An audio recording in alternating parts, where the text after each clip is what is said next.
নমস্কার বন্ধুরা, সুবচনের সাহিত্য সভায় আপনাদের স্বাগত জানাই। আজ আমি আপনাদের কাছে পড়ে শোনাব নবনীতা দেবসেন রচিত একটি অসামান্য ভ্রমণ কাহিনী, হে পূর্ণ তব চরণের কাছে। এই বইটির দ্বিতীয় পর্ব। তাহলে আর কথা না বলে শুরু করি।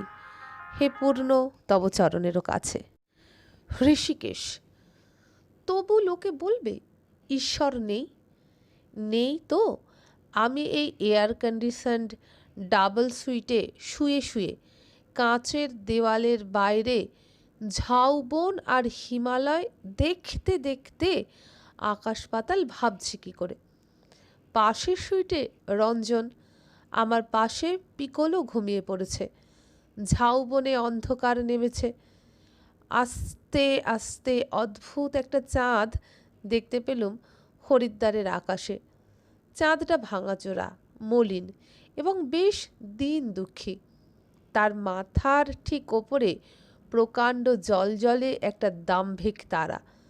হাতে কাদায় পড়েছে আর ব্যাঙে পদাঘাত করছে, ঠিক যেন তার নৈসর্গিক ছবি। সারাটা আকাশ ঘোর অন্ধকার। একটুও অন্ধকার কমাতে পারছে না ওই আঁকা বাঁকা এক টুকরো চাঁদ। আর কোনো তারাও নেই। এটা কি লুব্ধক, ডগস্টার? বোধ হয় তাই। বড় ভয়ানক দেখাচ্ছিল ওকে আজ। পথে হরিদ্বার দেখতে দেখতে এলুম। খুব ভালো লাগছিল। এদিকের প্রাচীন তীর্থনগরী পিকলো এলাহাবাদ, গয়া, কাশী কিছুই দেখেনি। রঞ্জনও না। রঞ্জন কে? আমার একটি ছোট ভাই, দীপঙ্কর, রঞ্জন, শিবু। এরা সব আমার পরিবারের অন্তর্গত। এদের চিনে রাখুন। পুরনো তীর্থস্থানের এই যে একটা আলাদা চরিত্র আছে উত্তরপ্রদেশে, এটা আমাকে বড় মুগ্ধ করে। পথে একটা জুলুস বেরিয়েছিল, বিয়ের মিছিল। ঘোড়ার ওপরে বছর 16-17 বর, দাড়ি গোঁফ গজায়নি।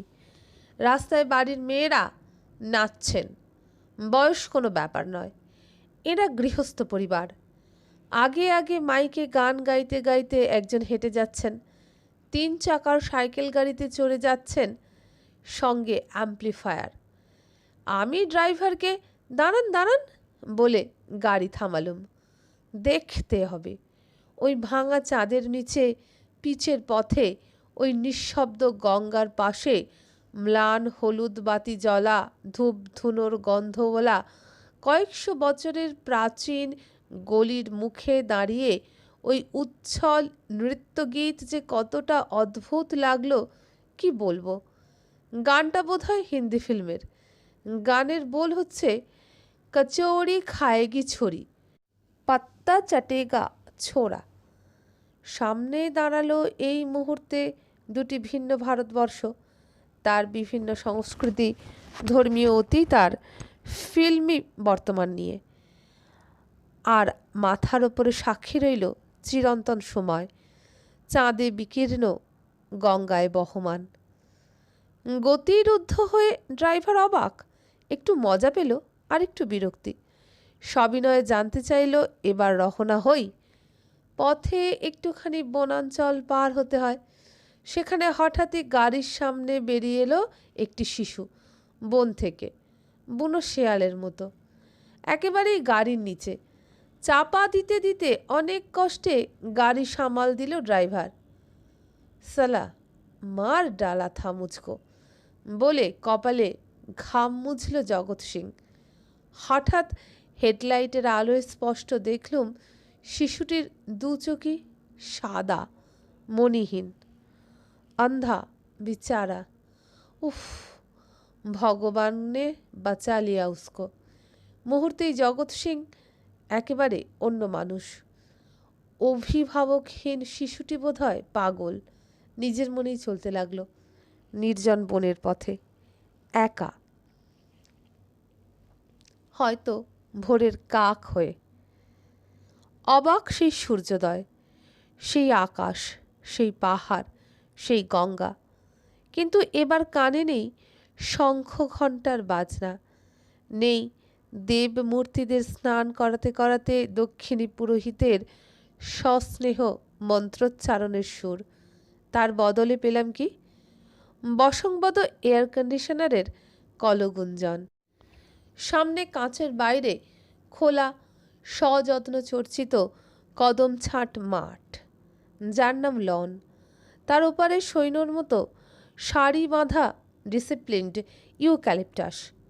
পাশে উচ্ছ খাদের মধ্যে গঙ্গা, তার ওপারে জঙ্গল, পাহাড়, ঝাউবন।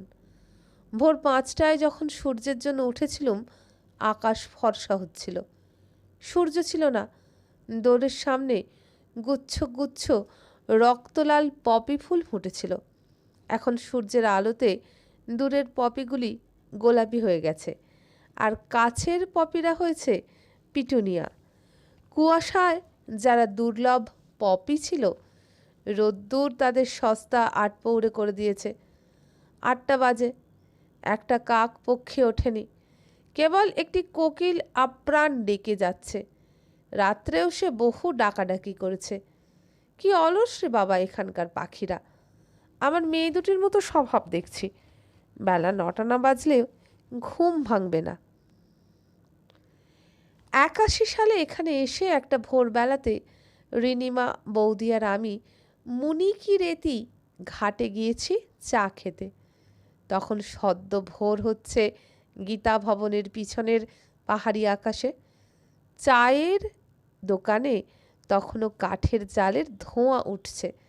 মুনিকিরেতির বাঁধানো উঠোনটা ঝাঁট দিয়ে ধুলোর মেঘ উড়িয়ে একজন দেহাতি বৃদ্ধ আমাদের দেখে ফোকলা হেসে ভারী সুন্দর নমস্তে বলল। সবারই মেজাজ ভোরবেলায় ভালো। আমার মনটাও খুব খুশি খুশি লাগলো। হঠাৎ একটি কাকটা এসে লাফিয়ে নিচে বেড়াতে লাগলো আমাদের সামনে, আর ডাইনে বাঁয়ে ঘাড় বেঁকিয়ে বেঁকিয়ে আমাদের ঘোরতর পর্যবেক্ষণ করতে লাগলো।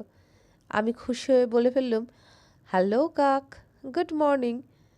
কাক কি বুঝলো সেই জানে, সুন্দর করে ঘাড়টি বেঁকিয়ে গুরুগম্ভীর জবাব দিল, কা।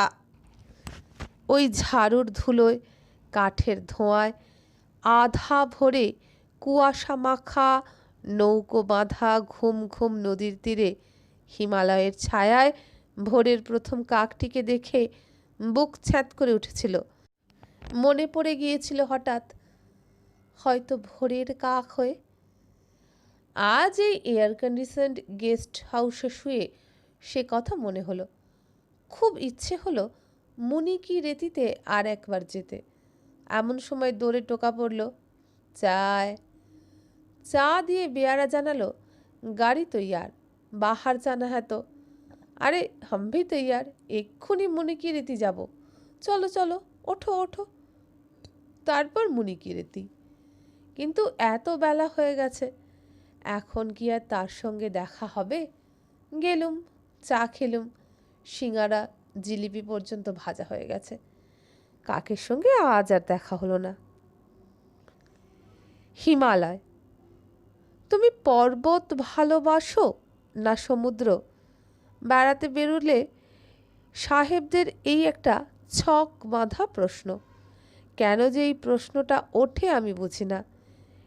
এই হয় এটা নয় ওটা, এমনি দ্বিধারার ভাবনা করাই আমার পোষায় না। এই ভাবধারাটা পুরো ধার করা সাহেবিয়ানা। আমাদের তো আইদার অর বলে কোনো ব্যাপারই নেই। হয় এটা নয় ওটা, নইলে সেটা, নইলে আরেকটা। সব সময় একসঙ্গে 100টা চয়েস দিতে পারি। সে যে প্রশ্নই করো না কেন। জগৎ কি, জীবন কি, মৃত্যু কি, ঈশ্বর কি, আনন্দ কি, এটা না ওটা না সেটাও নয় নয় করে এগোতে এগোতে সেই কোথায় নিয়ে গিয়ে ফেলতে পারি। হয় সমুদ্র নয় পাহাড়। কেন? এটা কি ইংল্যান্ডের মতো এক মুঠো দেশ? আমাদের আরও তো কত কিছু দেখতে যাবার। জল জঙ্গল, বন পাহাড়ি, শালপিয়াল, বাঘ ভাল্লুক, ঠাকুর দেবতার ঠাঁই, রাজা রাজরার প্রাসাদ, কেল্লা, স্মৃতি, সমাধি, কি নেই। সমুদ্রেও যেতে হবে না, পর্বতেও না, বরং মরুভূমিতে যেতে পারো। সেখানেও কি দেখবার জিনিস কম আমাদের? তীর্থ পাবে, প্রাসাদও পাবে, কেল্লাও পাবে, জীবজন্তুও পাবে। ধর্ম করো কি শিল্প করো, ইতিহাস করো কি বিজ্ঞান করো, যা প্রাণ চায় তাই করো। সমুদ্র হিমাচল মানে তো সমুদ্র আর হিমাচল নয়। সমুদ্র তীরে যাওয়া মানে যেমন সমুদ্র যাত্রা নয়, তেমনি হিল স্টেশনে যাওয়া মানে হিমালয় যাত্রা নয়। পাহাড়ে বেড়াতে যাব বললে লোকে তো ত্রিযুগী নারায়ণ কি নীলকণ্ঠের কথা ভাবে না? বিচ রিসর্টের যেমন গম্ভীর গম্ভীর নিশ্চল মধ্য সমুদ্র নেই, হিল স্টেশনে তেমনি হিমালয় থাকে না। হিমালয় একেবারে অন্য ব্যাপার। পাহাড় না সমুদ্র, এই প্রশ্নোত্তরের আওতার বাইরে হিমালয় নামে অন্য এক ভূ সর্বস্ব দেশ আছে, অন্য এক লোক, যার ছবি ভূগোলের খাতায় বাদামি রঙে কিরিকিরি করে আঁকা যায় না। তার তো মানচিত্র হয় না, তার তো হয় সম্মানচিত্র। এভারেস্টের চূড়োয় গিয়ে উঠলেও হায় রে, এডমন্ড হিলারিদের সঙ্গে সেই হিমালয়ের এ জন্মে দেখাই হলো না। হবে কি করে? হিমালয়কে তো দেখা যায় না, হিমালয় দেখা দেন। এ তো আর তোমার আল্পস পাহাড় নয়, টিকিট কেটে যে কেউ উঠে যাবে সেই দেখে ফেলবে। হিমালয়ের ভেতরে যে আর একটা কাণ্ড কারখানা রয়েছে, তার জন্য তাকে দেবতাত্মা বলে ডাকা যায়, ভারতাত্মা বলেও ডাকা যায়। আল্পস পাহাড় তো ইউরোপের আত্মা নয়, মানচিত্রে অবস্থিত শৈলশ্রেণী মাত্র। হাজার হাজার বছর ধরে পুরাণে, ধর্মগ্রন্থে, রস সাহিত্যে গড়ে ওঠা হিমালয়ের সঙ্গে পাল্লা দেবে কোন আল্পস? এই হিমালয়ে এবার আমার যাত্রা। হিমালয়ে যেতে অন্য ড্রাইভার লাগবে, অন্য গাড়ি। ধব ধবে সাদা অ্যাম্বাসাডর এসে দাঁড়ালো। তার জানলায় জানলায় নীল রঙের পর্দা। ঝকঝকে উর্দি পরা সুজন সিং নেমে এসে নমস্কার করে বলল, नमस्ते बीबी जी, गाड़ी तैयार, लंच बॉक्स भी डाल दिया और कंबल तकिया उबारा उठा ले। গেস্ট হাউস থেকেই প্রত্যেককে কম্বল, চাদর, বালিশ দিয়ে দিলেন, সঙ্গে লাঞ্চ, ডিনার, স্ন্যাক্স আর জরুরি ওষুধপত্রের একটা খাম। আর হাতে আবার এক তারা চিঠি, কালী কমলিওয়ালা ধর্মশালাতে আর গারোয়াল মণ্ডল বিকাশ নিগমে ট্যুরিস্ট লজে ঠাঁই দেবার অনুরোধপত্র। সুরত সিং এই গারওয়ালেরই মানুষ। অনেকবারই গাড়ি নিয়ে কেদার বদ্রী গেছে, যমুনোত্রী, গঙ্গোত্রী যায়নি, তাই তার নিজেরও খুব উৎসাহ যেতে। ভোর 6টায় হলো না, 7টায় বেরিয়ে পড়লুম।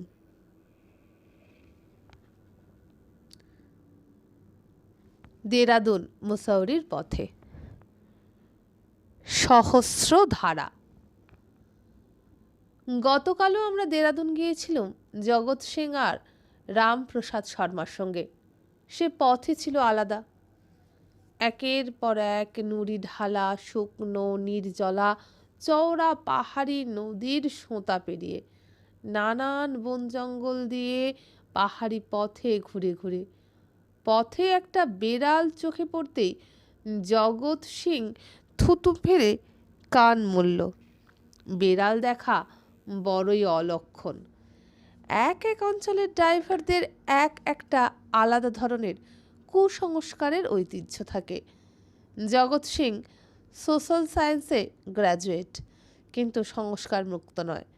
এই নিয়ে শর্মাজি ওকে খেপাচ্ছিলেন সর্বক্ষণ। আমাদের গন্তব্য ছিল সহস্রধারা ঝর্ণা। দিল্লিতে সুনীলদা বৌদি বার করে বলে দিয়েছেন দেখে যেও। ছেলেবেলায় মা বাবার সঙ্গেও এসেছিলাম, কিন্তু ভালো মনে নেই। বিয়ের পরেও স্বামীর সঙ্গে মুসৌরি এসেছিলাম, তখন কেম্পটি ফলসে গেছি, সহস্রধারায় যায়নি। শর্মাজি সঙ্গে এসেছেন পথ দেখাতে। তিনিই জমিয়ে রেখেছেন সারাটা রাস্তা হইচই করে। পথ টথ তিনি চেনেন না। প্রথমেই আমরা পথ ভুল করে অনেক দূরে রায়পুর বলে একটা একলা ফ্যাকলা ছোট্ট পাহাড়ি গ্রামে চলে গেল। কি সুন্দর লুকোনো মতন সেই মুসলমানি গ্রামটি। বোরখা পরা মেয়েরা আর ছোট্ট ছোট্ট মসজিদের পরিচয় তার চরিত্র চেনা যায়। কি চমৎকার সব কুকুর এখানে, প্রত্যেককে আমাদের কলকাতার বাড়ির তাওয়াংয়ের মতো দেখতে। তাওয়াং তিব্বত বর্ডার থেকে আমার কুড়িয়ে পাওয়া কুকুর। রায়পুরে চমৎকার নীল একটা শীর্ণ জলস্রোত আছে, নালাই বলবো। সেটাকেই শর্মাজি সহস্রধারার একটি ধারা বলে চালাতে চেষ্টা করলেন কিছু দূর, কিন্তু ফিরে যেতে স্বীকৃত হলেন। সহস্রধারায় পৌঁছে সবাই খুব খুশি। ঝর্ণায় স্নান করবে বলে পিকালো আর রঞ্জন তোয়ালে এনেছিল, কিন্তু স্নানের উৎসাহ রইল না এমন নোংরা আশপাশ, আবরুও নেই। জগৎ সিং কিন্তু নেমে পড়ল রঞ্জনেরই তোয়ালেটা নিয়ে। আন্ডারওয়্যার পরে দিব্যি নেই ধুয়ে উঠল। পূর্ণ হয়ে গেল একটু এই ফাঁকে। সহস্রধারার নামে একটা পৌরাণিক কাহিনী আছে, যার বলে সে পুণ্য দিতে পারে। রঞ্জন যত মুগ্ধ হয়, আমি তত বলি, ওরে এ তো কিছুই নয়, এরকম লক্ষ লক্ষ দেখবি। এবছর দেরাহাদুন অঞ্চলে খরা, মাটি শুকিয়ে ধুধু করছে। সহস্রধারার যৌবনেও খরা লেগেছে, জল কোথাওই বেশি নয়। পথের ধারে পাহাড় খুঁড়ে চারদিকে স্লেট পাথরের পাথরকুচি সাজিয়ে রেখেছে। যেদিকে চাইবে সেই দিকেই পাহাড় ভেঙে গুঁড়িয়ে পাথরকুচি চালান দেওয়া। সর্বত্র লরি, সোডিয়াম সালফেট না ক্যালসিয়াম কার্বনেট, কী সব যেন বলতে লাগলেন শর্মাজি। মোট কথা, এইসব প্রস্তরখণ্ড থেকে সংগৃহীত হবে কতিপয় কেমিক্যালস। শর্মাজি দারুণ লোক। জগৎ সিং যখনই একটু আনকোঅপারেটিভ হয়, তখনই দেখে গুরু মহারাজ, মহাপ্রভু, প্রভুজি, মেরে পুরুষোত্তম ইত্যাদি সম্বোধনে জল করে ফেলে। এই শর্মাজি মানুষটি বড় অদ্ভুত। বিয়ে থা করেননি, মাকে নিয়ে একাই থাকেন। ঋষিকেশ বাজারে নিজের পৈতৃক বাড়ি ও মিষ্টির দোকান আছে। এমন প্রাণবন্ত, ফুর্তিবাজ, হাসে খুশি মানুষটিকে সঙ্গে পেলে আমাদের যাত্রা সত্যি জমত ঢের ভালো। আজ সুরত সিং ও পথে না গিয়ে শহর দিয়েই চলে এলো দেরাদুনে। সেখান থেকে পাহাড়ে চলা শুরু হলো মুসাউরির পথ, আর শুরু হলো পথে পিকলোর গা গুলিয়ে ওঠা। পথে টোল গেটে থামতে হলো। তখন রঞ্জনকে পাঠালুম লেবু কিনতে। একটা পানের দোকান থেকে 12 আনা দিয়ে একটা লেবু নিয়ে এলো, আর একটি অরেঞ্জ ড্রিঙ্ক। ইত্যাকার প্রচেষ্টায় পিকো তো একটু স্বস্তি পেল। 8 টাকা শুল্ক দিয়ে গাড়ি চলল। ফুলওয়ালা। পথে ফের সমস্যা, নাকে প্রবল পেট্রোলের গন্ধ। এটা আবার কোথা থেকে? এর জন্য তো সবারই গা গুলিয়ে উঠতে পারে। গাড়ি থামানো দরকার।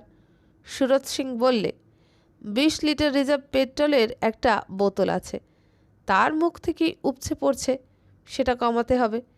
কিছুটা ঢেলে নেওয়া হলো গাড়িতে, তাতে উথলে ওঠার সম্ভাবনা কমে। আবার যাত্রা। পিকোর জন্য টাটকা পাতার সুবাস সংগ্রহ করতে গিয়ে পাহাড়ের গায়ে সুন্দর সুরভিত একটি উদ্ভিদ আবিষ্কার করলুম। পাতাগুলি চন্দ্রমল্লিকার পাতার মতোই দেখতে, কিন্তু ফুল নেই। এই সময় সুরত সিং এক রকমের কচি কচি ফল তুলে এনে পিকোকে খেতে দিল। কমলা রঙের ছোট্ট মালবেরির মতো দেখতে, টক মিষ্টি খেতেও, খুব কাঁটাওয়ালা ঝোপে ফলেছে। খেতে ভালো লাগাতে আবার গাড়ি থামানো হলো। এবার রঞ্জনকে পাঠিয়ে দেওয়া হলো ফল তুলতে, হাতে সাজির বদলে একটা সেলোফেনের ঠোঙা দিয়ে। কাঁটা হেরি ক্ষান্ত না হয়ে অতি সন্তর্পণে বহু সময় নিয়ে মন দিয়ে রঞ্জন তুলতেই লাগলো। গাড়ির দূরত্ব থেকে ওকে ফুল চয়নে রত আশ্রমবালার মতো দেখাচ্ছে। বুনো মালবেরি ফল খেতে খেতে মুসৌরি। সেখানে আর এক রকম ফল বিক্রি হচ্ছে, খুবানি। স্পষ্ট দেখলুম কাঁচা অ্যাপ্রিকট। মুসৌরি শহরের ভিতরে গাড়ি ঢুকতে দিত না আগে। গতবার যখন অমর্ত্যর সঙ্গে বাচ্চাদের নিয়ে এসেছিলাম দিল্লি থেকে গাড়িতে, সেবারে গাড়ি শহরের বাইরে পার্কিংয়ে রাখতে হয়েছিল বলেই স্মরণ হচ্ছে যেন। গাড়ি যেখানে থামল সেখানে একটা নল থেকে পিনেকা পানি ঝরছিল। এত শীতল, এত মিঠা পানি খুব কমই খেয়েছি। কুলিরা বোঝা নামিয়ে হাত মুখ ধুচ্ছে সেই জলে, আমরাও ধুলুম। পিকো অনেকটা তাজা হলো। পাশ দিয়ে একটা খচ্চরে টানা বাক্স গাড়ি ভর্তি কিছু ছেলে মেয়ে গেল। পাহাড়ি মানুষজন। এক ঝলক বিদেশি চার্লি পারফিউমের গন্ধ ছড়িয়ে পড়ল বাতাসে। এই অঞ্চলেও বেশ স্মাগলিংয়ের ব্যাপার স্যাপার আছে তাহলে। গাড্ডি হটাও। মুসৌরি থেকে খানিক দূরে কেম্পটি ফলস, চমৎকার ঝর্ণা। অনেক দূর থেকেই দেখা যাচ্ছে সেখানে গাড়ি ও বাসের সারি। বাস থেকে টিফিন ক্যারিয়ার, শতরঞ্জি, কাচ্চা বাচ্চা নিয়ে গৃহস্থরা নামছেন। যতই রূপ থাক, নেহাত উটকো বিলিতি ঝর্ণা এই কেম্পটি ফলস। নামের মতো সেই বেচারার কোনো পৌরাণিক ঐতিহ্য নেই, তাই তার জলে পুণ্যস্নান হয় না। সেই শুধুমাত্রই ছুটির দিনে পিকনিক স্পট।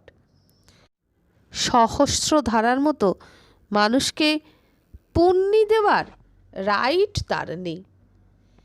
কেম্পটির ধারে রাস্তাও মেরামত হচ্ছে, প্রচুর পাথর ঢালছে। একটি পাথর ভর্তি টেম্পো গাড়ি রাস্তা বন্ধ করে খাড়া। গাড়ি হটাও।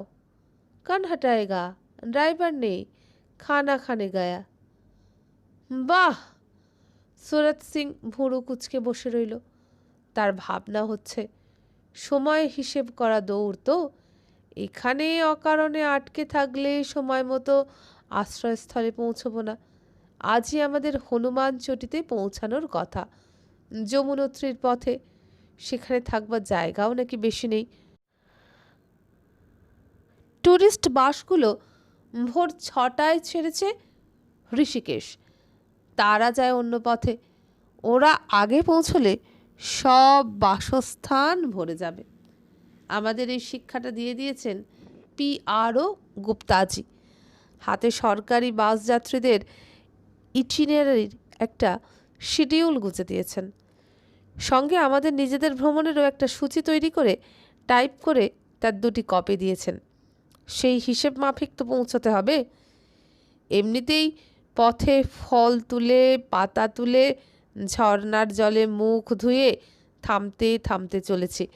তার উপর টেম্পোওয়ালা লাঞ্চ ওভার হওয়ার জন্য অপেক্ষা করতে হচ্ছে। কিন্তু তাহলে তো গেছি। সুরত সিং স্বভাবভদ্র মানুষটি। একজন খেতে বসেছে, তা যতই তোমার অসুবিধে করুক আর যতই তোমার অচেনা হোক, তাকে তাড়া দেবার কথা ওর মাথায় আসবে না, কিন্তু আমার মাথায় আসবে। আমি স্বভাব অসভ্য। আমি লাফিয়ে নেমে পড়ে দূরে দেখা কুলিদের ঝুপড়ির দিকে রওনা হই। ধোঁয়া উঠছে, হয়তো রান্না হচ্ছে। কিন্তু এখন তো লাঞ্চ টাইম হয়নি। এখনই ভাত খাবে কি? চা খাচ্ছে নিশ্চয়ই। ঝুপড়িতে গিয়ে চেঁচামেচি করতে একটি ছেলে ধীরে সুস্থে বেরিয়ে এলো এবং ধীরে সুস্থে টেম্পো সরাতে চলল। প্রথমে অবশ্য সে সমস্ত পাথর পথে ঢেলে গাড়ি খালি করে নিল। তার জন্য সময় লাগলো যৎ সামান্য। এটা সে আগেই কেন করেনি? না করে হাইওয়েটা বন্ধ করে গাড়ি রেখে চা খেতে গিয়েছিল কেন? এর উত্তর মেলা শক্ত। পানি চাক্কি। পথে খিদে খিদে পাচ্ছে। সঙ্গে নাকি চিজ স্যান্ডউইচ আছে, পুরি আলু আছে। আলুর দমের সুগন্ধে প্রাণ পাগল। চিজ স্যান্ডউইচ খাবার চেষ্টা আগেই করেছি। মাখন রুটি আছে, চিজটা ছিল না। পুরি আলুটা খেতে হবে এবার। সুরত সিং বললে, আমি তো নৈনিবাগে ভাত খাবো। আমি আবার দুপুরে ভাত না খেলে পারি না। রাত্রে বরং পুরি হবে। ঘুরতে ঘুরতে গাড়ি অনেক ওপরে উঠেছে। হঠাৎ দেখি বহু বহু নিচে ছবির মতো উপত্যকা। ওই উপত্যকায় সরু সুতোর মতো নদী। নদীতে খেলনা ব্রিজ, নিশ্চয়ই যমুনা। আমরা যমুনা ব্রিজের দিকেই যাচ্ছি। সম্ভাব্য স্থল যমুনোত্রী। পথে যমুনা উপত্যকা তো ধরতেই হবে। এই উঁচু পথেই ঘুরে ঘুরে নেমে যাবে ওই উপত্যকার ওই নদীর ধারে, ওই ব্রিজের কাছে। ওই দেখো যমুনা। কই কই কোথায় কোথায়? হই হই করে যমুনা দেখছি। আমার মনে পড়ে গেল কামেং নদীর অবিকল চেহারা। কামেং উপত্যকার বুক তাওয়াং যাবার সময় ঠিক এমনিই দেখিয়েছিল। ঘুরতে ঘুরতে সত্যিই নদীর কাছে এসে পড়লুম। এক জায়গায় খুব তোড়ে দারুণ একটা ঝর্ণা ঝরছে পানি চাক্কি থেকে। পথের ওপর দিয়েই বয়ে যাচ্ছে তার জল। পাহাড়ি মানুষজন জল ভরছে, কেউ কেউ স্নান করছে। আমরা গাড়ি নামিয়ে থেমে পড়ি। ঝর্ণার ঠান্ডা জলে তোয়ালে ভিজিয়ে নিই পিকোলোর জন্য। ফ্লাক্সটা ভরবার চেষ্টা করতে রঞ্জনকে ডাকি। রঞ্জন এসেই আগেই মুন্ডুটা বাড়িয়ে দিয়ে জামা কাপড় না ভিজিয়ে মাথা ধোবার আপ্রাণ কসরত করতে লাগলো, কিন্তু ঝর্ণার সঙ্গে এঁটে উঠতে পারল না। ইতিমধ্যে পিকোলো নেমে ঝর্ণার অন্য একটি সরু ধারা থেকে দিব্যি ফ্লাক্সটা ভরে নিয়েছে। মুখে চোখে জল দিয়ে খানিকটা তাজা হয়েছে। আমি চটি খুলে ছপছপ করে পথে যে জলটা বয়ে যাচ্ছে তার মধ্যে হেঁটে বেড়াই, পা ভেজাই। খানিক পাশেই নদী। চাঙ্গা হবার ফলে পিকোলোর ঝোঁক হলো নদীতে নামবে। রঞ্জনের তাতে পুরো সায়, কিন্তু পাহাড়ের মায়াবী দূরত্বের কথা ওরা ভুলে গেছে। নদীকে মনে হচ্ছে বুঝি পাশেই। নামতে গেলেই টের পাবে বাছাধনেরা। ঢের ঢের দূর। যাওয়া সহজ হলে পাহাড়িরা ওখান থেকেই জল আনছে না কেন? ওখানেই চান করছে না কেন? অতি কষ্টে ঠেকানো গেল পিকোর নদী অভিযান। ফের যাত্রা। এবার থামলুম নৈনিবাগে। গরম গরম ভাত। চমৎকার ছোট্ট একটা রেস্তোরাঁ। জানলার পাশ ঘেঁষে আমরা যে টেবিলে বসলুম তার নিচে সবেগে বয়ে যাচ্ছে খরস্রোতা ঝর্ণার মতো নীল যমুনা, ফেনায় ফেনায় দুধ সাদা হয়ে। খাওয়াটা জমল দারুণ। ধবধবে ভাত, ডাল ফ্রাই, দই, আমি একটি সবজি, ওরা তিনজনে অমলেট। উত্তরাখণ্ড অঞ্চল এমনিতে নিরামিষ। হরিদ্বারের পর থেকেই মাছ মাংস খাওয়া নিষিদ্ধ ছিল এতকাল। চিরদিন শুনে এসেছি ঋষিকেশে মাছ মাংস ডিম ঢোকে না। কার্যত দেখলুম বাজারে না থাকলেও ডিম আছে প্রায় সব দোকানেই। এখানে গাড়োয়ালের নামহীন পাহাড়ি গ্রামে মাংসের চলটাও আছে। মাছ খায় না কেউ। মাছখোর বাঙালি তো নয় এরা। তবে ছোট ছোট খাবার দোকানে মাংস থাকে না। চমৎকার পরিচ্ছন্ন ঝকঝকে নতুন স্টিলের বাসনপত্রে খাবার দিল। কলকাতা কেন, পশ্চিমবঙ্গেই কোনো এরকম ছোট্ট দোকানে এ ধরনের পরিচ্ছন্নতা অকল্পনীয়। বড় দোকানেই যা দেখি।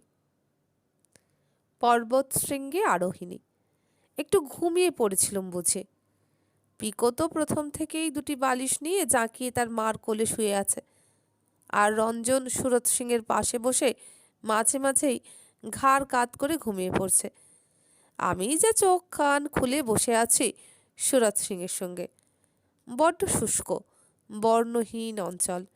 ঘুম ঘুম ভাবটা কাটতে দেখি ঝাউবনের মধ্য দিয়ে যাচ্ছি।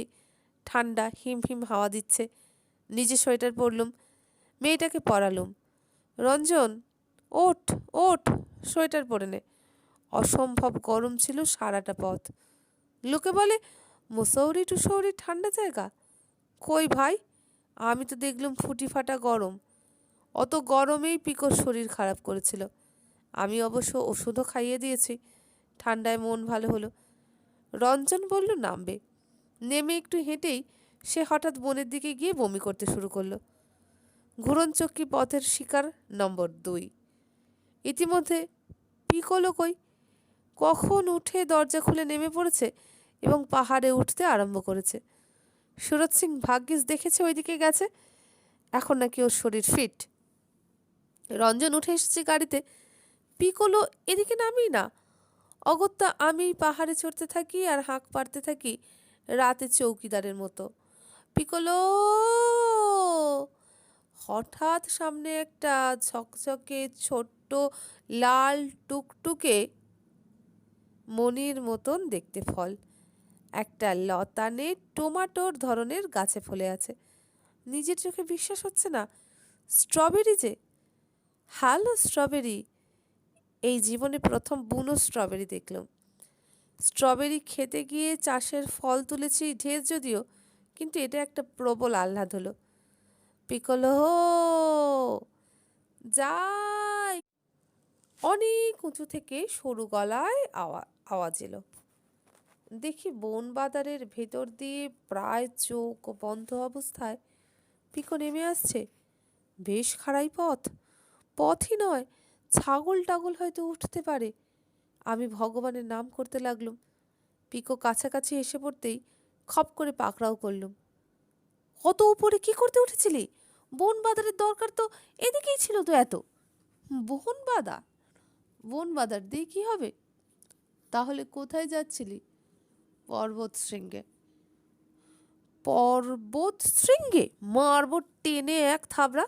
ইয়ার্কির জায়গা পাওনি? কাউকে কিছু না বলে তুমি তেনজিং নড়কে হচ্ছ? পিকোর ফ্যালফ্যালে চোখ দেখে হঠাৎ বুঝতে পারি ও পুরো জাগ্রতই নয়। ওই যে ওকে বমি নিরোধক ভ্রমণ বড়িটি খাইয়েছি, তাতেই ঘুমের নেশা হয়েছে। নেশার ঘোরে অর্ধজাগ্রত চেতনায়ও পাহাড়ে উঠেছিল। যদি পড়ে যেত? পর্বত শৃঙ্গে ভাষাও তাই। ঘুমের মধ্যে থেকে উঠে আসা শব্দ। বাবা, ভগবানের দয়ায় পর্বত শৃঙ্গারোহিণীকে গাড়িতে পুরে বেঁধে নিয়ে চললুম সায়ন চট্টি। বন্ধু, এতক্ষণ আমরা সামনে যাচ্ছিলাম বরকোটের পথ ধরে। পথে নওগাঁও পার হলুম। সেখানে এক পেয়ালা করে চা খাওয়া হলো। বরকোটে না ঢুকে আমরা সায়নচট্টির পথ ধরে ছুটি। এই প্রথম চটি। ছেলেবেলা থেকে এই শব্দটি শুনে আসছি হিমালয়ের প্রসঙ্গে। দেবেন্দ্রনাথ, রবীন্দ্রনাথ, প্রবোধ সান্যাল প্রত্যেকেই এই চটির উল্লেখ করেছেন।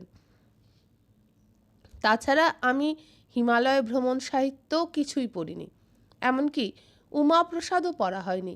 তাছাড়া ভক্তি বিশ্বাস, শঙ্কু মহারাজ, বৈতালিক, কতজনের তো কত বই আছে।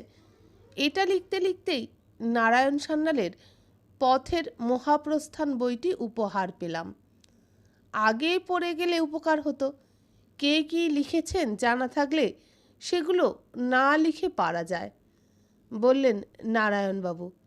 নইলে না জেনেই পুনরুচ্চারণের দোষ এসে যেতে পারে।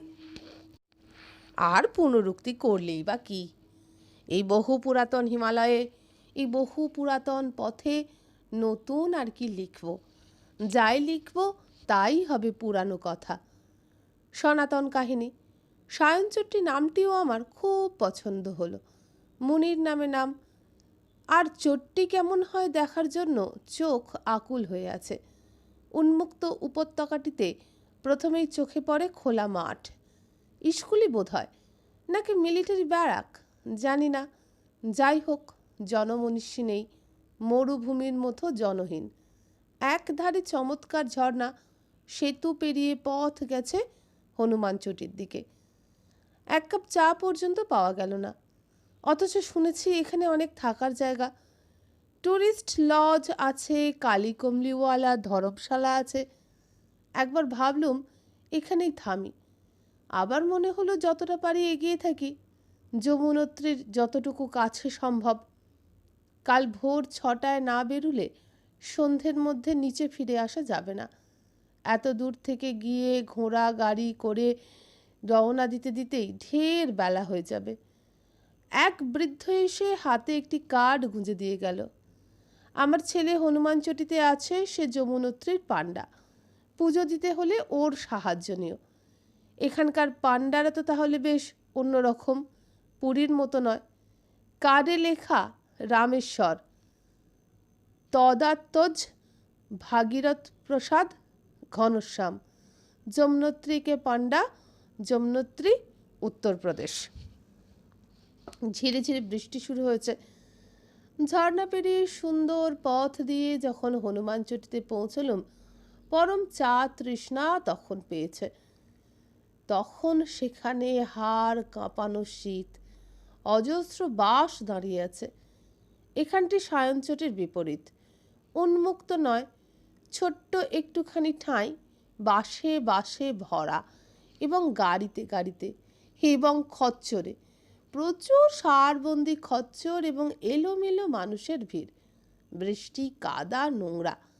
এখানে থাকবো কোথায়?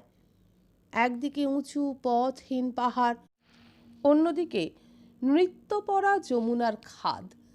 মাঝখানে যে একটুখানি চাতাল আছে, তাতে এইসব রকেট পুণ্যার্থী এবং পকেট পুণ্যার্থীদের ভিড়ে পাদমেকং জায়গা নেই।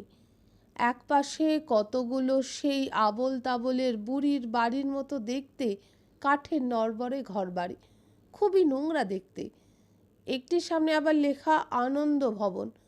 প্রত্যেকটির সামনে নিচের তলায় চায়, জিলাপি, পুরি, কচৌরি, পকৌড়ে কে দোকান। তার থেকে কাঠের ধোঁয়া উঠে বৃষ্টির মধ্যে মিশে যাচ্ছে। খচ্চরের মলমূত্র ও কাদার মিশ্রণে পুঁতি গন্ধময় শব্দটির অর্থ প্রাণ উজ্জ্বল হচ্ছে। কে নামবে বাবা এর মধ্যে? আমার অত শখ নেই, থাকবই বা কোথায় এখানে। হঠাৎ দেখি একটা উতরাই পথ, খুব খাড়া, নিচে নেমে যাচ্ছে। অল্প একটু গিয়ে আর একটা চাতাল, সেখানে 3-4টে গাড়ি এবং একটি ঝকঝকে খেলাঘর প্যাটার্নের কংক্রিটের বাংলো। সুরত সিং, ওইখানেই চলো ভাই। পড়েছি এমনই ধনবান স্টাইলে যে এখন অত কষ্ট করে থাকবার কথা মাথাতে আসবেই বা কেন? যমুনোত্রী যাবার ঘোড়া, খচ্চর, কান্ডি, ডান্ডি সব এখানেই মিলবে। এই হলো যাত্রারম্ভের স্টেশন। অথচ এত নোংরা, এত অযত্ন লালিত। সরকারি দৃষ্টি কেন এখানে নেই? গুরু মহারাজ। গাড়ি শুদ্ধ নিচের চত্বরে নেমে সুরত সিং জেনে এলো যে বাড়িটি একটি পিডব্লিউডি ইন্সপেকশন ইঞ্জিনিয়ারের কোয়ার্টার। ওটা বাংলো নয়, ভাড়া দেয় না। তখন মরিয়া হয়ে ভাবলুম, ইঞ্জিনিয়ার বাবুকেই দয়া করে ধরা যাক, যদি এক রাত্রির জন্য ঠাঁই দেন। কোথায় তিনি? রঞ্জনকে পাঠালুম খবর নিতে। রঞ্জন এসে বলল, ব্যাপারটা কিঞ্চিত গোলমেলে। ভাড়া টাড়া 6টার আগে হবে না। 6টা পর্যন্ত অন্য লোক আছে, চাবি তাদের কাছে। 6টার পরে দিতেও পারে, না দিতেও পারে। ওটাকে দিতেই হবে করতে এবার পাঠানো হলো রঞ্জন আর পিকোলোকে। পিকো এসে বলল, রঞ্জন মামা ঠিক শর্মাজির মতো করে বলতে লাগলো, আরে মহাপ্রভু, ঘর দে দো দোস্ত, তুম মেরে গুরু মহারাজ, নেহি দেগা তো মর যায়েগা, চলো চা খায়েগা, চা খাও পুরুষোত্তম, और ঘর খোলো। এই করে সত্যি সত্যি চা খেতে খেতে ঘর জোগাড় করে ফেলেছে। 40 টাকা লাগবে। আর ওই নোংরা টোংরা বাড়িগুলোই হচ্ছে এখানকার হোটেল। এক একটা ঘর 40 থেকে 60 টাকা। ঘরে খাটও নেই, কাঠের দেওয়াল, কাঠের মেঝে, মেঝে খড়পাতা, ইলেকট্রিক নেই, বাথরুম নেই, কিচ্ছু নেই মা, ঠিক আস্তাবলের মতো। তাতেই লোক থাকছে। ওদিক থেকে সুরত সিং এসে জানালো, হোটেলে ঘর আছে, কিন্তু সেই ঘর আপনার যোগ্য নয়। ঘরগুলো বেডরুম নয়, কিচেনের মতো। কালি কমলিওয়ালা ধর্মশালাও আছে, সেও মানুষ থাকার যোগ্য নয়। মাটির তৈরি ঘর, মাটির মেঝে, দরজা জানলা নেই, একটা করে গর্ত, তা দিয়ে ঝড় জল বৃষ্টি বাতাস সব ঢুকবে, খড় ভিজে যাবে। তাছাড়া খড়ের গাদায় শোবেনি বা কী করে? এবং বাথরুম কোথাওই নেই, হোটেলেও না, ধর্মশালাতেও না। তবে শেষেরটা ফ্রি, হোটেলে খুব খরচা। অতএব হে মহাপ্রভু, আও মেরে গুরুজি, এসব আরও চালাতে হবে রঞ্জনকে যতক্ষণ না ঘর মিলছে। এই ঘরের সঙ্গে অ্যাটাচড বাথরুম আছে। ঘরে শতরঞ্জি পাতা এবং সোফা ও টেবিল আছে, অর্থাৎ এটি বসার ঘর। শোবার ঘরটি খুলে দেবে না, সেখানে নাকি খাট পর্যন্ত বর্তমান, কিন্তু তার মালিকও বর্তমান, আপাতত যমুনোত্রীতে। বৃষ্টি ধরার নাম নেই। ওরই মধ্যে চড়াই পথ ভেঙে নোংরা কাদার মধ্যে সারসের মতো ঠ্যাং ফেলে ফেলে কোনো রকমের সামনের হোটেলে উপস্থিত হলুম চা খেতে। দোতলায় উঠে কাঠের রেলিং ঘেরা বারান্দায় ভাঙা বেতের চেয়ারে বসে পড়লুম। একটি মাত্র চেয়ার, অন্যরা দণ্ডায়মান। দুটি ছেলে দেখি ভিতরের ঘরে বাংলা ভাষায় কথা বলছে। আমি গিয়ে চেপে ধরেছি। ও ভাই, কলকাতা থেকে নাকি? হ্যাঁ দিদি, বেলেঘাটা। আপনারা? গড়িয়াহাট। ছেলে দুটি আজই এসেছে গঙ্গোত্রী ঘুরে। খুবই ভালো লেগেছে, তবে একটু ডেঞ্জারাস হয়ে গেছে গোমুখ ট্রিপটা। আপনারা যেন গোমুখ যাবেন না, উপযুক্ত জুতো ফুতো চাই, ঠান্ডাও আন্টার্কটিকার মতো। মাথার ওপরে আজে বাজে অ্যাঙ্গেলে উটকো পাথর ঝুলে আছে, খসে খসেও পড়ছে। পায়ের নিচে পাথরও পিছল, অনবরত হড়কে যাচ্ছে। ওরে বাবারে, বড্ড স্ট্রেন হয়েছে। আগে কেদারবদ্দি গেছি, লাস্ট ইয়ারে অমরনাথ ঘুরে এসেছি, এত টেনশনে ভুগিনি। এমনি Gangotri most beautiful. Gomukh beautiful নয়? হ্যাঁ, সে তো আরও বিউটিফুল হতে পারে, কিন্তু এনজয় করার মতো শক্তি থাকে না। লাল বাবার আশ্রমটি অবশ্যই অসামান্য। উফ, এত যত্ন, এত যত্ন! গেলেই গরম চা হাতে ধরিয়ে দেবেন, রাত্রে হট ওয়াটার ব্যাগ পর্যন্ত। কী যে আদর আপ্যায়ন, তার তুলনা হয় না। শুধু ওটার জন্যই যাওয়া। গোমুখের উৎসটা ইন্টারেস্টিং নয়? তবে জুতো ফুতো নিয়ে আসবেন, মে মাসে আসবেন, এইরকম মিড জুনে নয়, বৃষ্টি নামার আগেই যাবেন। গোমুখ আমরা এমনিতেই যাব না। কলকাতা ছাড়বার আগে মা প্রতিজ্ঞা করিয়ে নিয়েছিলেন গোমুখ যাবে না। যেখানে হেঁটে যেতে হবে সব বারণ। অতএব গোবিন্দঘাট থেকে যে ভেবেছিলুম হিমকুণ্ডে যাব, সোনপ্রয়াগ থেকে যে ত্রিযুগী নারায়ণে যাব, সব নিষিদ্ধ। তবু কেন সেধে সেধে এত গোমুখের অসুবিধের তালিকার বর্ণনা শ্রবণ? রঞ্জনকে শোনানোর জন্য। সে খেপেছে গোমুখ যাবে, আমি যেতে দিতে রাজি নয়। তাহলে 3 দিন গঙ্গোত্রীতে থাকতে হবে। তাছাড়া রঞ্জনের শরীরও দুর্বল। ছেলে মানুষই ঝোঁকের পাল্লায় পড়ে অসুখ করলে এই যাত্রা পণ্ড। বৌদি রিনিমার মতো শক্ত হয়েছে, গোমুখ হবে না। তখন ঘরগুলো দেখলুম, সত্যি মিরাকল।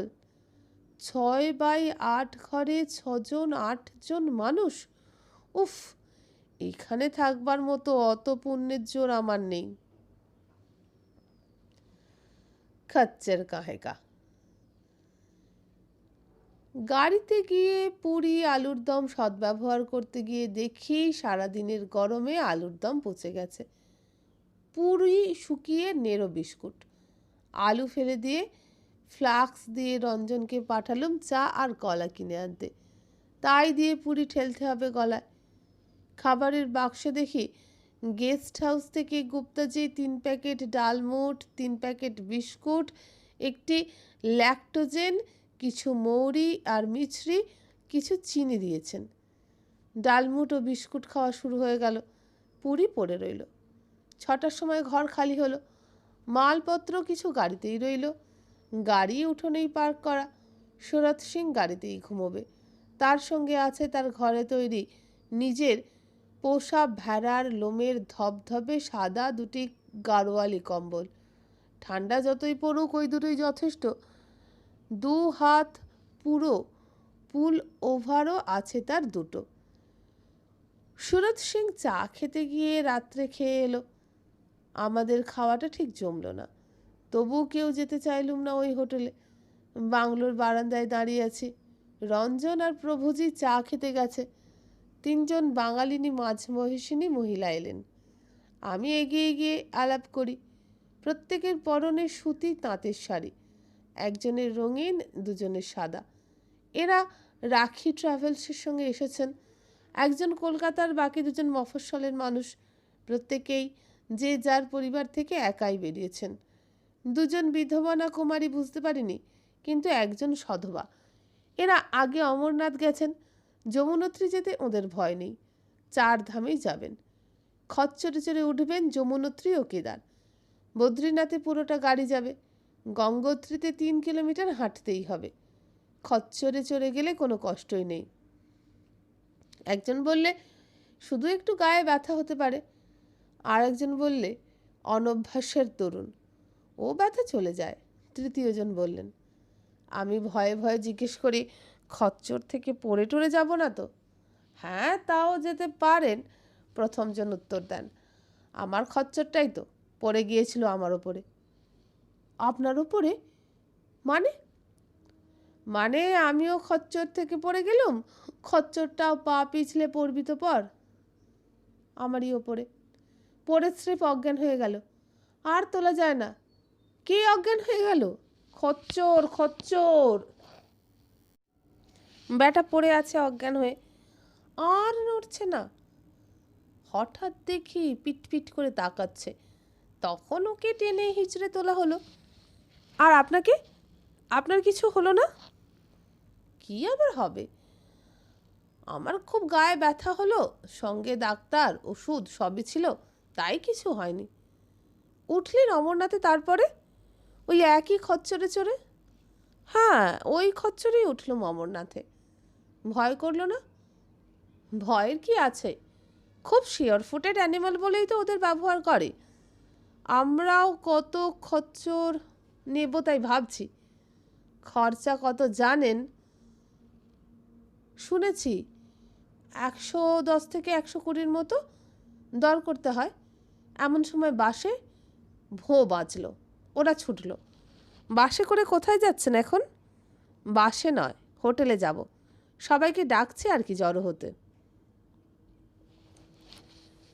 ঘরওয়ালা। রঞ্জনের প্রভুজি বড়ই সুন্দর দেখতে। 22-23 বছরের একটি তরুণ। জানা গেল ওই হোটেলটি ওরই দাদার এবং ওদের অনেক খচ্চর আছে। ওরাই খচ্চর পাঠাবে সকালে 110 করে এক একটা। রঞ্জন বলল হেঁটে উঠবে। পিকো হেঁটে উঠতে পারবে না, তার কোমরে হাঁটুতে ব্যথা। ব্রুফেন খেতে খেতে চলেছে দিনে 3 বার করে। আমরা যাব কিসে? যাক, যাওয়ার তো কথা পরে, আমরা এখন শোবো কিসে? খাট বিছানা কিছুই তো নেই। ধরো গুরুজিকে। গুরুজি বললেন কুছ মুশকিল নেই, আ জায়েগা বিস্তারা। 3 রজাই 3 গদ্দা। আমাদের সঙ্গে আছে গেস্ট হাউসের 3 কম্বল, 3 চাদর ও 3 তাকিয়া। আর দেশ থেকে আনছি 2টা কম্বল আর একটা স্লিপিং ব্যাগ। এটা আমার জন্যই ধার করেছিলাম, আর কম্বল দুটো ওদের জন্য লাস্ট মোমেন্টে নিয়ে এসেছে। গুরু মহারাজের ভৃত্য গিয়ে পরিষ্কার মার্কিনের ওয়ার পরানো গদি লেপ এনে দিল। গদি 2 টাকা, লেপ 1 টাকা হিসাবে, এবং 3টে মোটকা মোমবাতি কেনা হলো। সারা রাত জেলে রাখা দরকার। এসব অঞ্চলে খুব পোকামাকড় আছে। ওডোমস আনা উচিত ছিল এবং পোকার স্প্রেও। আমাদের অবশ্যই মশা বা পোকার কামড়া সহ্য করতে হয়নি, কামড়াচ্ছিল শীতে। দুপুরের গা গুলানো বমি পাওয়া গরমটাকে দুঃস্বপ্ন মনে হচ্ছে। বৃষ্টি ও ঠান্ডা বাতাসে মর্মভেদী অবস্থা। যমুনা এখানে খরস্রোতা ঝর্ণা, বেশ ঝকঝকে নির্মল। রেলিংয়ে দাঁড়িয়ে যে একটু দেখব ঠান্ডার চোটে, তারও উপায় নেই। ঘর থেকে বেরোনো যায় না। জানলা একটি, তার একটা কাঁচ ভাঙা। সেখানে একটা ব্যাগ রেখে কিছুটা সামাল দেওয়া গেল। ঘরে ওইসব গদ্দা পেতে ফেলতেই ঘর ভর্তি হয়ে গেল। বালিশ, চাদর, লেপ, কম্বল দিয়ে চমৎকার লোভনীয় 2টি বিছানা করে ফেলল। একটি চওড়া, তাতে মা ও মেয়ে। তাদের মাথার কাছে একটি সরু, তাতে মামাবাবু, ইংরেজি টি অক্ষরের মতো। এভাবে ছাড়া অতটুকু ঘরে জায়গা নেই। সবে বিছানা করে শুয়েছে, হঠাৎ রঞ্জন বলল, দিদি একটু আস্তে করে উঠে পড়ে ডান দিকে সরে এসো তো পিকোকে নিয়ে। কেন? এখন পারবো না। এসো না, আস্তে করে ঘর থেকে বেরিয়ে যাও, সেটাই বেস্ট। কেন? প্লিজ দেরি করো না, একটা কিছু দেখেছি, বেরিয়ে পড়ো বলছি। ওর গলায় কি ছিল? পিকো এবং আমি উঠে গায়ে সোয়েটার জড়াতে জড়াতে বেরিয়ে পড়ি ছিটকিনি খুলে। রঞ্জন এক পাটি জুতো হাতে করে ঢোকে। আমি ওর পিছু পিছু ঢুকেই ইহিক করে এক নারকীয় চিৎকার করে ঘর ছেড়ে পালাই পিকোকে টেনে নিয়ে। ঘরের দেওয়ালে মোমের আবছা ভুতুরে আলোয় একটা পড়া রোঁয়াওলা কালো কুচকুচে মাকড়সা। এখনো সেই দৃশ্য মনে পড়লে হাত পা এলিয়ে পড়তে চায়। পিকো সাহসী হবে বলে জুতোর পাটি হাতে চৌকাঠের কাছে দাঁড়ালো। রঞ্জন সেই ছুটন্ত মাকড়সাকে তাড়া করে শেষ পর্যন্ত মারল। বাবা, বাঁচলুম। রঞ্জন না দেখে মধ্যরাত্রে ওটিকে আমি যদি দেখতুম, বা উনি যদি আমাদের দেখাশোনা করতে আসতেন, তবে কি হতো ভাবা যায় না। আরশোলার চেয়েও মাকড়সা বেশি ভয় করে আমার, এবং এটাকে ভয় না পাবে এমন মানুষ কমই আছে। রঞ্জন মোমবাতি এবং টর্চ নিয়ে আতিপাতি করে ঘরের কোনা ঘুপচি সব খুঁজল, ওর মতোই আর কোনো বাসিন্দা আছে কিনা এ ঘরে।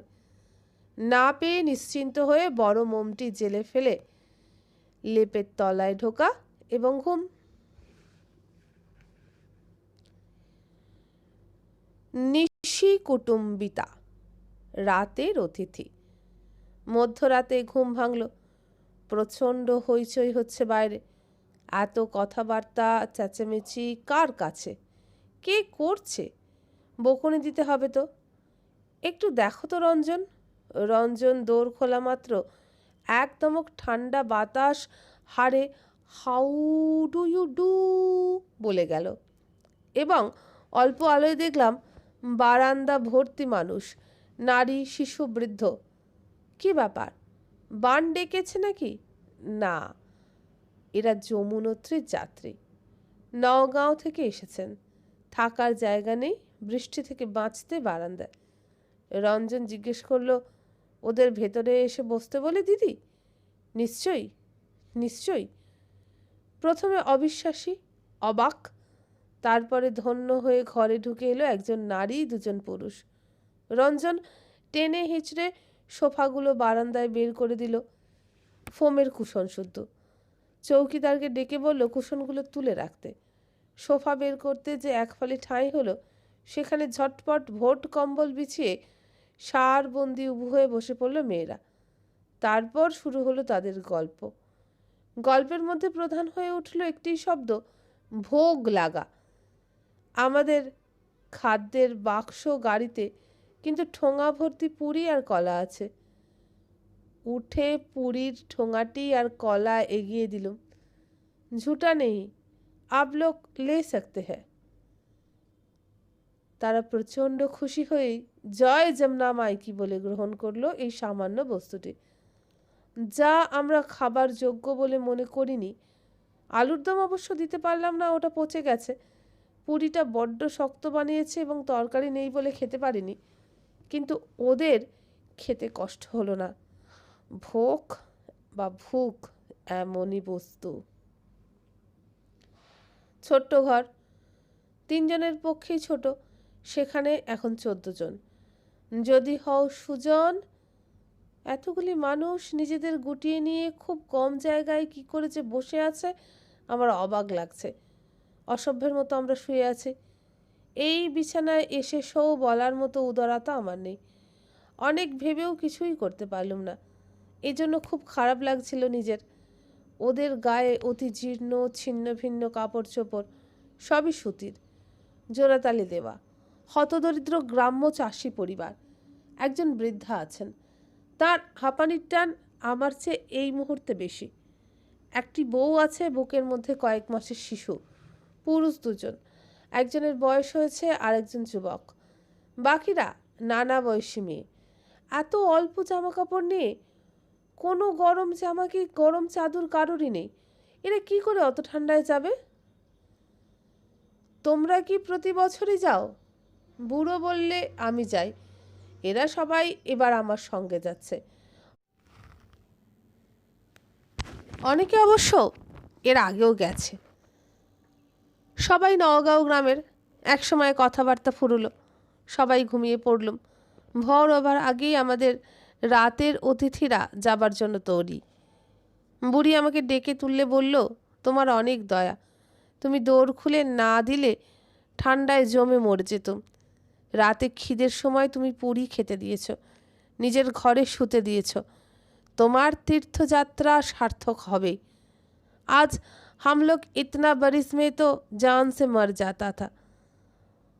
बच्चा बूढ़ा लेकर माथे पर सज्जा नहीं, गांव पर आच्छादन नहीं, तुम सब कुछ दिया।